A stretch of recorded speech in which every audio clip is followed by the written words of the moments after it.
Hello everyone, आपको इस video में हम राज्य के नीति निर्देशक तत्व के बारे में बताएंगे।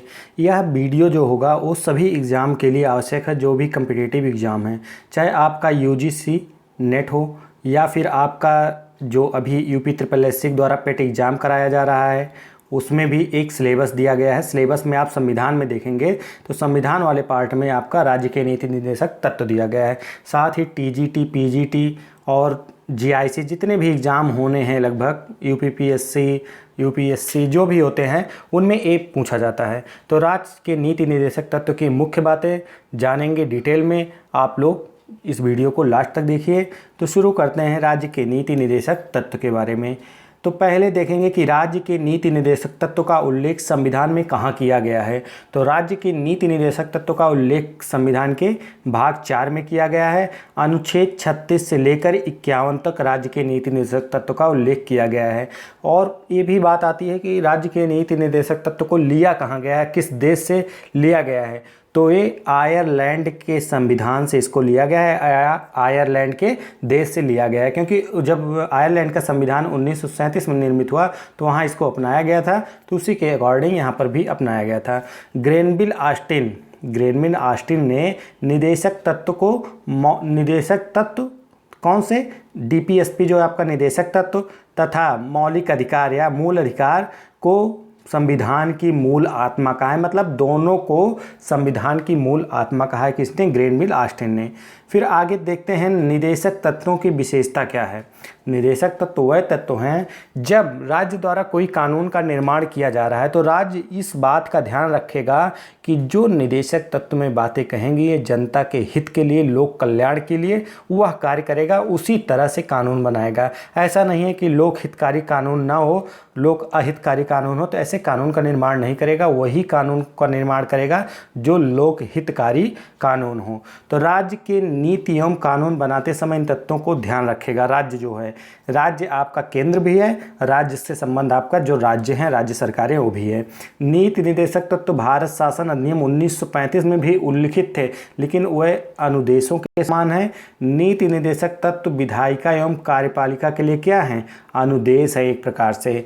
मतलब जो नीति निर्देशक तत्व दिए गए विधायिका एवं कार्यपालिका को उसे लागू करना अनिवार्य नहीं है, वो चाहे तो लागू करे या ना करे। लेकिन अगर जनता के कल्याण के लिए कोई सरकार कार्य नहीं करेगी तो सरकार 5 वर्ष बाद क्या रहेगी, बिल्कुल नहीं रहेगी। तो इसीलिए विधायिका एवं कार्यपालिका के लिए अनुदेश के रूप में एक कार्य करते हैं और वो उसका निर्वहन भी करते हैं, उसको बनाते भी हैं उसी के मुताबिक कानून को।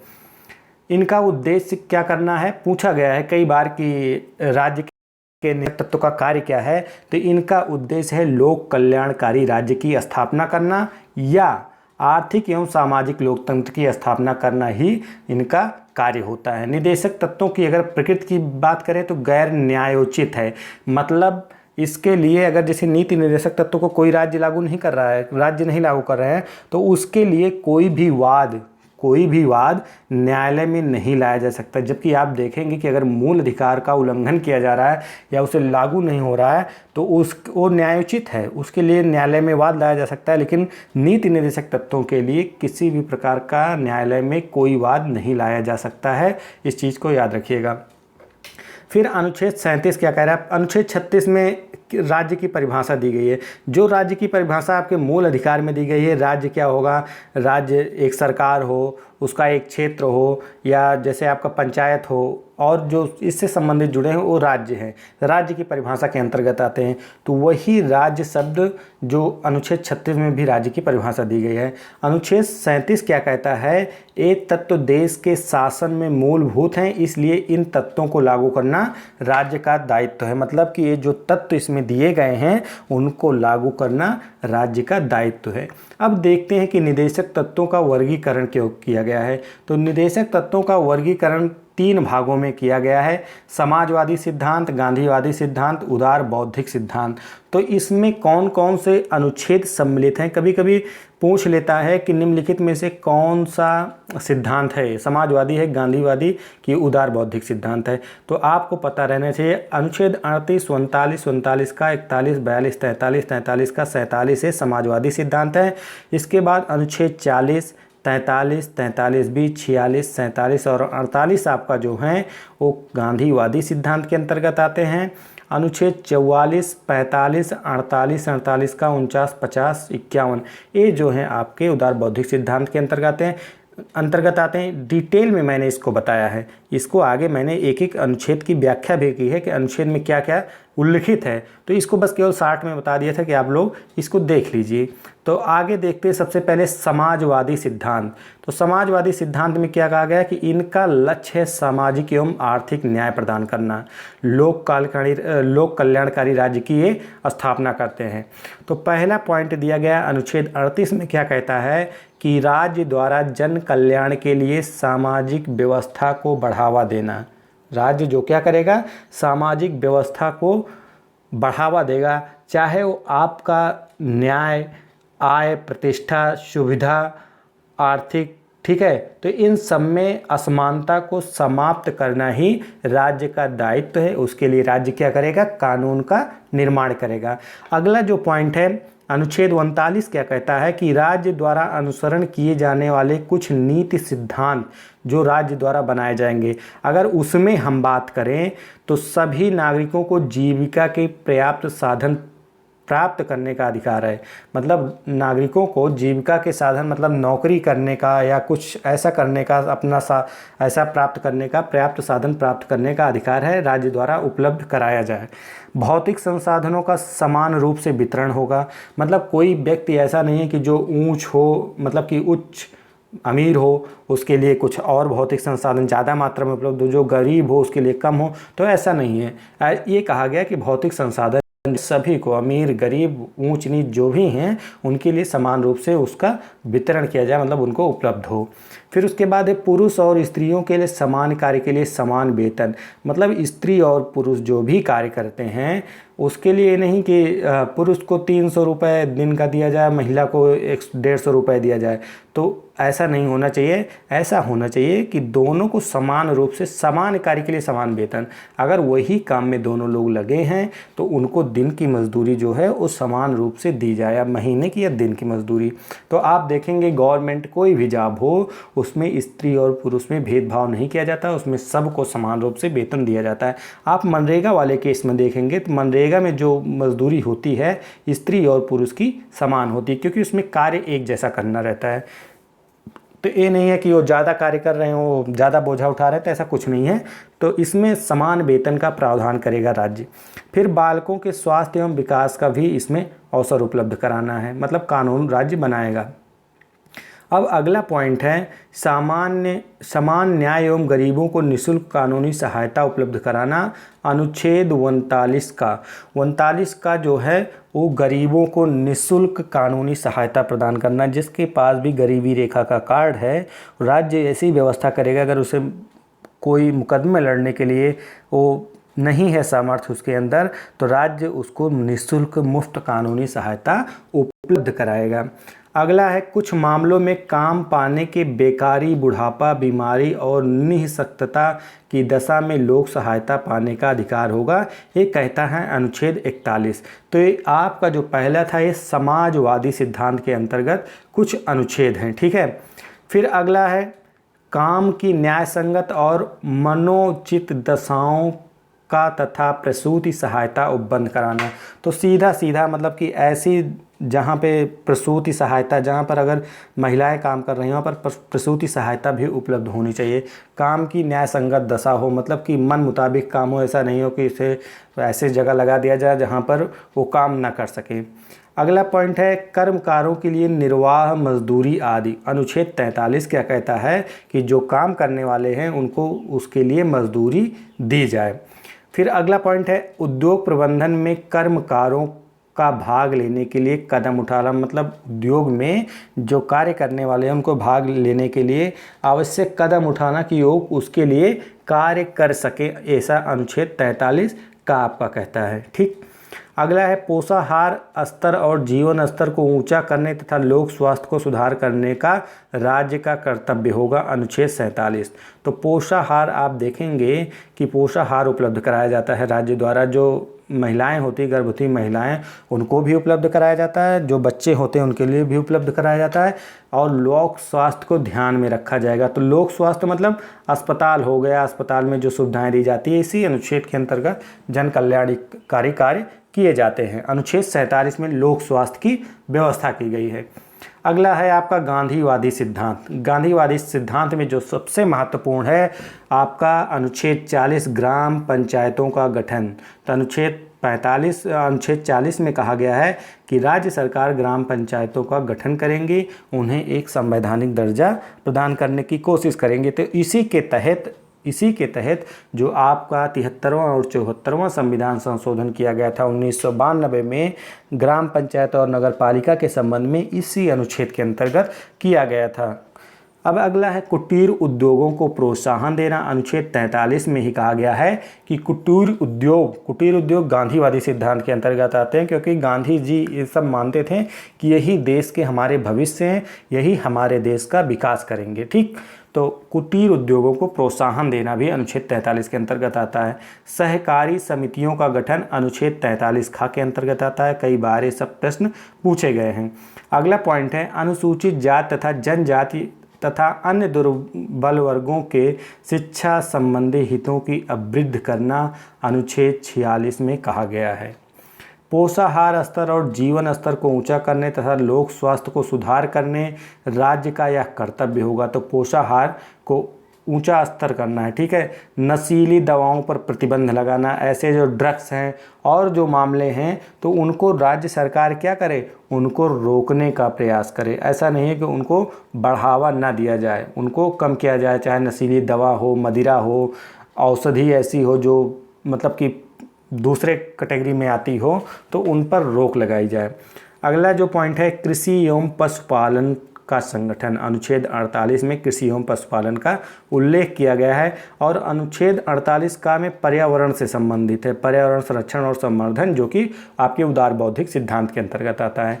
तो उदार बौद्धिक सिद्धांत में क्या क्या दिया गया है, नागरिकों के लिए समान सिविल संहिता, अनुच्छेद 44। तो समान सिविल संहिता का मतलब कि चाहे हिंदू हो चाहे मुस्लिम हो, हिंदू मुस्लिम कोई भी जाति के लोग हों, उनके लिए पूरे देश में एक जैसा कानून हो। ये नहीं है कि मुस्लिम 3 शादी कर सकते हैं, हिंदू केवल 1 शादी कर सकते हैं, या वो इस तरह कर सकते हैं, उस तरह कर सकते हैं, ऐसा कुछ नहीं है। सभी के लिए एक समान कानून होना चाहिए। इसीलिए गोवा मात्र एक ऐसा राज्य है जहां पर आपके समान सिविल संहिता कानून लागू हैं, बाकी पूरे भारत में कहीं नहीं लागू हैं, क्योंकि इसके लिए हिम्मत चाहिए ऐसा कानून बनाने के लिए। तो सभी सरकारें इन कानूनों को बनाने से डरती हैं। बीजेपी सरकार आने के पहले कही थी कि हम समान सिविल संहिता कोड ऑफ कंडक्ट लाएंगे, लेकिन ऐसा कुछ नहीं हुआ, अभी तक नहीं आया। अगला पॉइंट है सभी बालकों को 14 वर्ष की पूरी होने तक निःशुल्क शिक्षा, अनुच्छेद 45 के अंतर्गत बात की गई है। फिर अनुच्छेद 48 क्या कहता है, कृषि एवं पशुपालन का संगठन। अनुच्छेद 48 का आपका पर्यावरण संरक्षण एवं संवर्धन, ये इंपॉर्टेंट है, कई बार ये पूछा गया है कि पर्यावरण संरक्षण संवर्धन का उल्लेख किस अनुच्छेद में किया गया है। फिर अनुच्छेद 49 क्या कहता है, राष्ट्रीय महत्व के स्मारकों, स्थानों और वस्तुओं का संरक्षण करना। अनुच्छेद 50 भी महत्वपूर्ण है, इसमें कहा गया कार्यपालिका एवं न्यायपालिका का पृथक्करण किया जाएगा। अनुच्छेद 51 अंतर्राष्ट्रीय शांति एवं सुरक्षा में अभिवृद्धि करना। तो अंतर्राष्ट्रीय सुरक्षा में अभिवृद्धि जो होता है वो दूसरे देशों के साथ हमारे कूटनीतिक संबंध जो होते हैं और जो समझौते किए जाते हैं वो सब इससे संबंधित है। अनुच्छेद 51 से आपका आगे है मूल अधिकारों एवं निदेशक तत्वों में टकराव। कभी भी जब मूल अधिकारों एवं निदेशक तत्वों में जो भी टकराव हुए हैं उनसे संबंधित जो भी वाद सुप्रीम कोर्ट में लाए गए हैं तो उसको हम देख लेते हैं। पहला मामला जो आया था चंपाकम दोराई राजन मामले 1991 में सुप्रीम कोर्ट ने इसमें कहा था कि दोनों के टकराव होने पर मूल अधिकार क्या होंगे, प्रभावी होंगे। तो दोनों जब टकराएंगे तो मूल अधिकार प्रभावी होंगे। लेकिन उसके बाद इसमें और पॉइंट है कि इसमें यह घोषणा की गई कि निदेशक सिद्धांत मूल अधिकारों के पूरक के रूप में भी लागू होंगे, एक दूसरे के पूरक हैं। इसी के तहत यह भी तय हुआ कि संसद मूल अधिकारों में संशोधन कर सकती है। इसी अनुच्छेद के अंतर्गत इसी मतलब वाद में ऐसा कहा गया। इसी के तहत प्रथम संविधान संशोधन 1951 में किया गया, चौथा संविधान संशोधन 1954 किया गया तथा 17वां संविधान संशोधन 1964 द्वारा कुछ निर्देशों को लागू किया गया। फिर अगला पॉइंट है गोलकनाथ मामला 1967 में। कभी कभी जो ये वाद हैं एक क्रम से पूछ लिए जाते हैं कि इनको कालक्रम अनुसार लगाइए, तो ये भी ध्यान रखेंगे। तो 1967 में गोलकनाथ वाद आता है। इसमें कहा गया कि निदेशक तत्वों को लागू करने के लिए मूल अधिकारों में कोई संशोधन नहीं किया जा सकता है।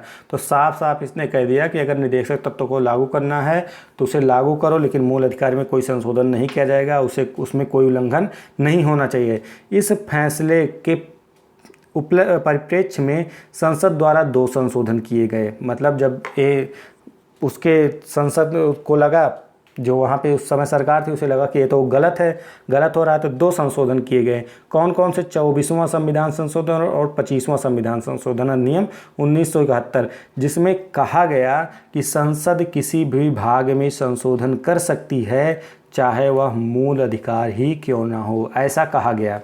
तो इस मामले को जब ऐसा कहा गया, फिर उसके बाद केशवानंद भारती केस आता है। कौन सा? केशवानंद भारती बनाम केरल राज्य 1973 में आता है। इसमें मूल ढांचे का आपका सिद्धांत प्रतिपादित किया। कई बार पूछा गया कि मूल ढांचे का सिद्धांत किस वाद में पारित किया गया? केशवानंद भारती बनाम केरल राज्यवाद में पारित किया गया था। और इसके तहत जो 25वां संविधान संशोधन किया गया था उसको क्या माना गया? उसको वैध माना गया। तो 25वां संविधान संशोधन के अंतर्गत क्या जोड़ा गया था? 31 जोड़ा गया था। अनुच्छेद 31 जो ये 25वां संविधान संशोधन किया गया था, एक आर्टिकल जोड़ा गया 31, जिसमें कहा गया कि अगर समाजवादी निदेशक तत्वों को लागू करने वाली ऐसी विधि इसके आधार पर अवैध घोषित नहीं किया जा सकता है जो अनुच्छेद 14 और 19 का या अनुच्छेद 31 द्वारा प्रदत्त अधिकारों का उल्लंघन करती है। मतलब अगर 14, 19, 31 का उल्लंघन करती हैं तो ऐसा नहीं है कि उसको लागू न किया जाए, उसको लागू किया जा सकता है, ऐसा कहा गया इसमें। फिर आता है मिनर्वा मिल्स वाद 1980। इसमें कहा गया कि भारतीय संविधान में निदेशक तत्व एवं मूल अधिकार संतुलन के रूप में कार्य करेंगे। मतलब दोनों एक दूसरे के क्या होंगे? पूरक होंगे, पूरक के रूप में कार्य करेंगे। अब आगे देख लेते हैं कि भाग 4 के बाहर जो निदेशक तत्व हैं उनका उल्लेख कहाँ कहाँ किया गया है। तो पहला है अनुच्छेद 335 में किया गया है। 335 में क्या कहा गया है? अनुसूचित जाति एवं जनजाति को आरक्षण प्रदान करते समय प्रशासनिक कुशलता का ध्यान रखा जाए। उसके बाद 350 का में क्या कहा गया कि अल्पसंख्यकों के बच्चों को उनकी मातृभाषा में प्राथमिक शिक्षा उपलब्ध कराई जाए। और 351 में हिंदी भाषा का प्रचार प्रसार है। अब देखते हैं कि निदेशक तत्वों को क्रियान्वयन कैसे किया गया। तो 1950 में योजना आयोग की स्थापना की गई। योजना आयोग 1950 में की गई थी। 2015 में उसके स्थान पर किसकी स्थापना की गई? नीति आयोग की। तो ये योजना बनाने का कार्य करते हैं, चाहे राज्य के लिए हो, चाहे सभी राज्यों के लिए, चाहे केंद्र शासित प्रदेश के लिए। और फिर उसके बाद इसमें भू सुधार कानून पारित किए गए। जो भूमि सुधार में कुछ गड़बड़ियाँ थी उसको पारित किए गए। न्यूनतम मजदूरी अधिनियम 1948 पारित किया गया। बाल श्रम अधिनियम 1986 पारित किया। क्यों? लोक कल्याणकारी राज्य की स्थापना के लिए किया गया था। मनरेगा आपका होगा, जो मनरेगा का व्यवस्था की गई वो इसी के तहत है। कारखाना अधिनियम 1948 पारित किया गया। खान अधिनियम 1952 पारित किया गया कि इसमें कैसे बच्चों को नहीं लगाया जा सकता। यही सब दिया गया कि इसी के तहत क्रियान्वयन किया गया राज्य के द्वारा। प्रसूति प्रसूदा अधिनियम 1961, समान पारिश्रमिक अधिनियम 1976 पारित किया गया। बैंकों का राष्ट्रीयकरण किया गया आपके। फिर है सामुदायिक विकास कार्यक्रम 1952 में सूखा संभावित क्षेत्र विकास कार्यक्रम 1973 में, जवाहर रोजगार योजना 1989 में, आप देखेंगे स्वर्ण जयंती ग्राम स्वरोजगार योजना 1999 में, संपूर्ण ग्रामीण रोजगार योजना 2001 में। तो इसी तरीके से कई आपके कानून बनाए गए। वन्य जीव संरक्षण अधिनियम 1972 आपका बनाया गया, इसी सब के तहत आपके नियम बनाए गए। तो आप लोग इस वीडियो को जब देखेंगे तो आप लोग को पूरा हो जाएगा। इसके बाद हम आपको निदेशक तत्व के संबंध में जो भी MCQ बनते हैं उसको भी करवा देंगे। तो इस वीडियो में बस इतना ही। धन्यवाद।